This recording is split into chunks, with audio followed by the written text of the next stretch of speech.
কারোর সাথে লেনদেন করবেন, আপনি কাউকে মনে করেন 50,000 টাকা ধার দিয়েছেন। এই যে 50,000 টাকা ধার দিয়েছেন, আপনি তার ব্যাংক অ্যাকাউন্টে পাঠিয়েছেন।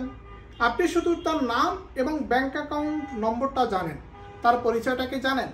যখন কাউকে কোনো টাকা ধার দিবেন, অবশ্যই তার ভোটার আইডি কার্ড বা তার সম্পূর্ণ ঠিকানা জেনে নেবেন। না হলে দেখা গেল যে আপনি তাকে ধার দিয়েছেন, পরবর্তীতে তার নামে মামলা করতে হবে। মামলা করার সময় আপনি তার নাম ঠিকানা খুঁজে পাবেন না, আপনি আর মামলা করতেও পারবেন না। কারণ মামলা কার নামে করবেন, কোথায় যাবে, সমন কোথায় যাবে, ওয়ারেন্ট কোথায় যাবে, আসামি কোথা থেকে ধরবে, এগুলো জানার কি সুযোগ রয়েছে? না।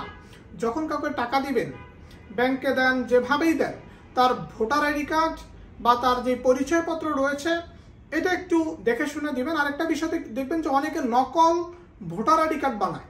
এই কারণে আপনি তার ভোটার আইডি কার্ডটা কালেকশন করে এরপরে সেই ঠিকানায় খোঁজ খবর নেবেন যে এই ঠিকানার মানুষটি এই ভোটার আইডি কার্ডে আছে কিনা। তো এই কারণে অনেকেই ধরা খাচ্ছেন, অনেকেই কিন্তু মামলা করতে পারতেছেন না, অনেকে টাকা দিয়ে নিঃস্ব হয়ে গেছেন কিন্তু মামলা করতে পারতেছেন না, শুধুমাত্র সঠিক নাম ঠিকানার কারণে।